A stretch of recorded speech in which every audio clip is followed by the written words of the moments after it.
I came fairly late as a member of my generation to join one or two of my cousins as a special event to be able to go to Massey Hall for a concert. They were at 5 o'clock in the afternoon. The Toronto Symphony, very modest, very small at that time,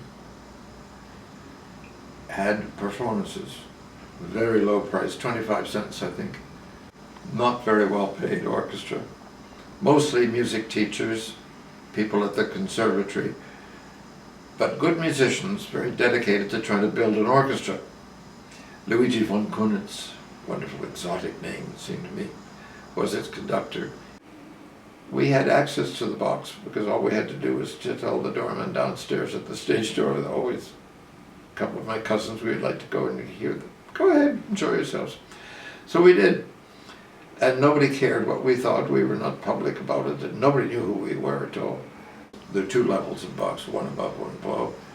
They were all covered over eventually, and the CBC ended up filling them with equipment, and people don't realize that they were actually independent boxes. We could sit right at the front and peer down right into the kettle drums. I'm not quite sure whether I really was more interested in watching than I was in listening, but I loved it. Eventually, I did get to go to bigger things. By that I mean big choral pieces. The great oratorios, Messiah, were performed there, and that was a tremendous experience to go and see that great choir stacked up and the solos coming out.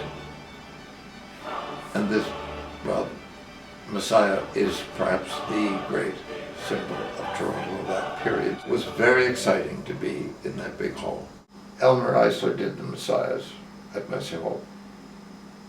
And I was very fond of Elmer personally, and I admired him enormously, and the moments were tremendously moving. I sat with Jesse one night, his wife, one of his later performances of Messiah, and it came one of the great moments of the Messiah.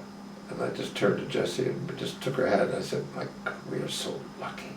We've heard some of the greatest music ever written. And Elmer feels it with his heart. It's unforgettable. I can still feel that moment.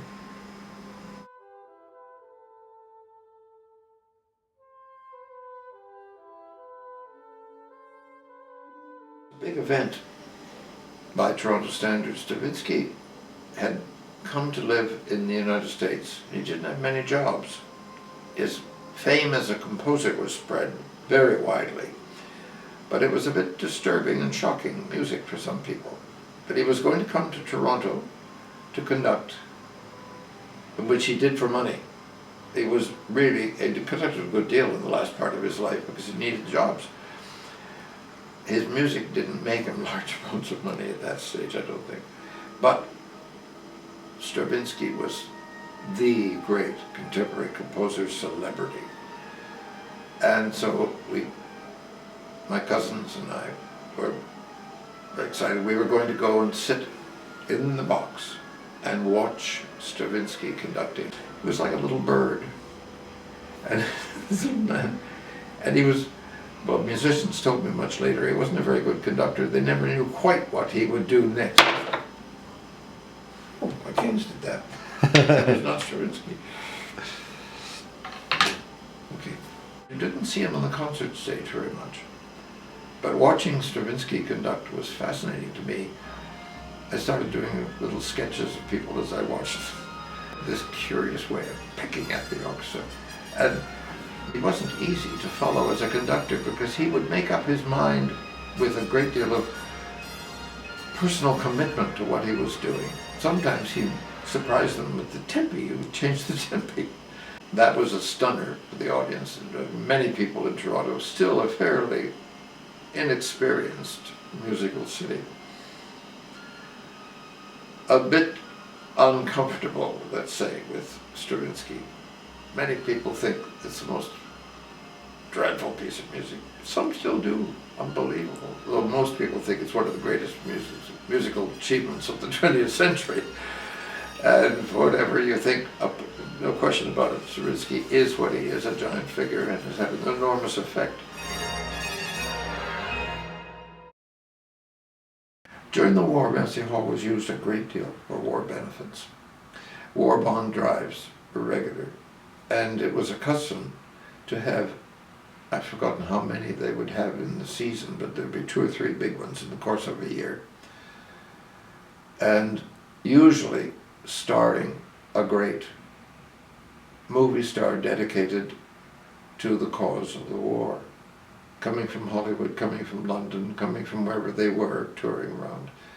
And I remember we didn't pay to go in. We bought war bonds. I remember the newest stars, some of them were very big. Ingrid Bergman was just becoming a big star at this point, and she came. That certainly packed the hall. Gracie Fields, very popular English music hall star. Everybody knew Gracie Fields' songs.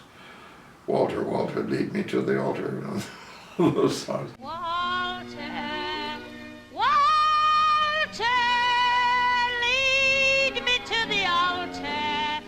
I don't cost much to keep in food. Walter, Walter.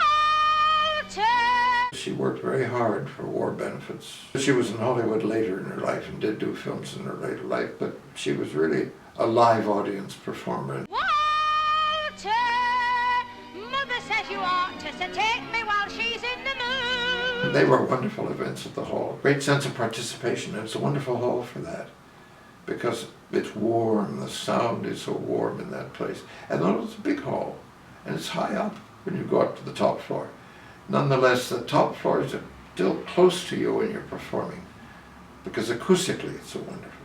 All the great names, they loved Massey Hall, they loved its sound.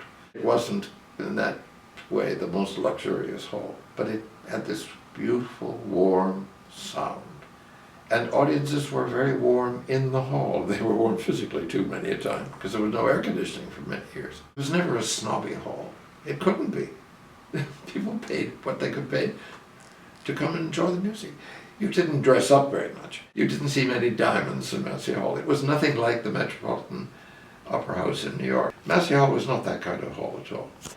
It was a hall where everybody could go, and everybody did go. In some ways it represented everything that was best about provincial Toronto when it was conceived. And that is what Hart Massey would have wished it to be. I could sit any evening by the fire and recall, I didn't even hear the sounds in my head, or I think I do. There's something about that building. Long may it live.